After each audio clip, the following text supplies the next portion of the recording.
So today we'll begin a simple primary care review on constipation in children.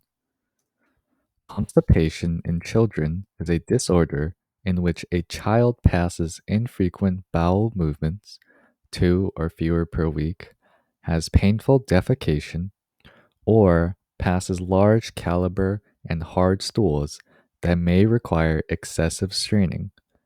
The causes of constipation in children are varying. Functional constipation.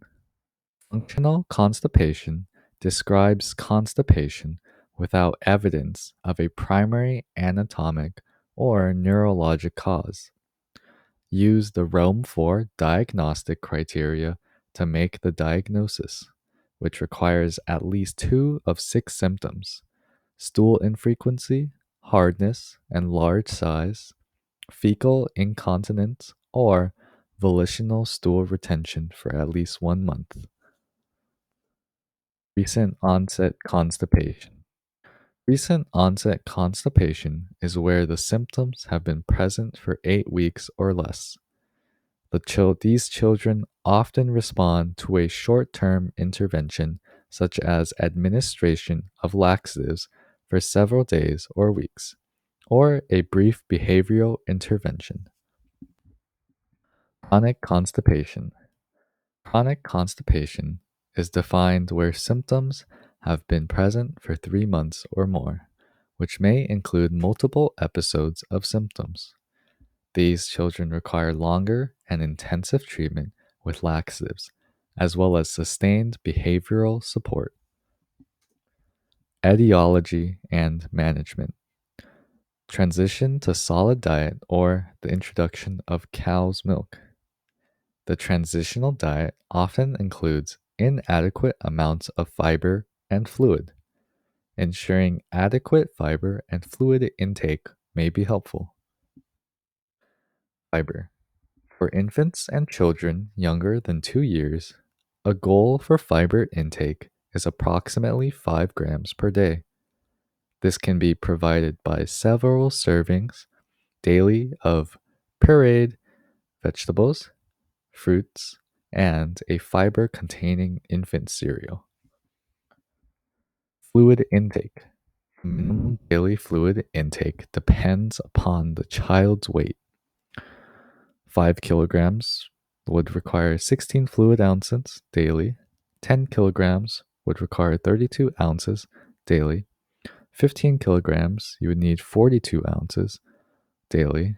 And 20 kilograms, you would need 50 fluid ounces daily. Cow's milk.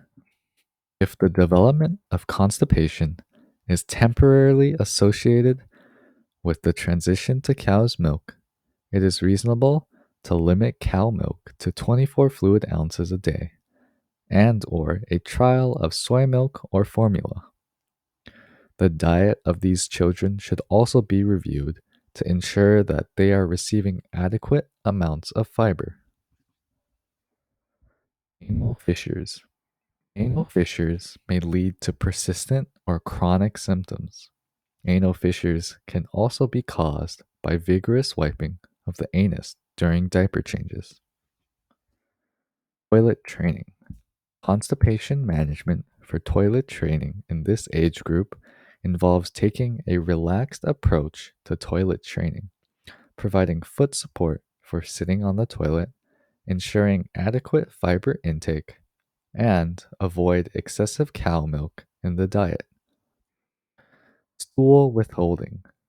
Constipation due to stool withholding can be triggered by toilet training, which is usually a painful passage of stool.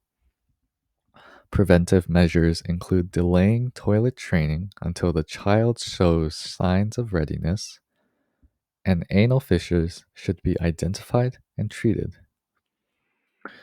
School.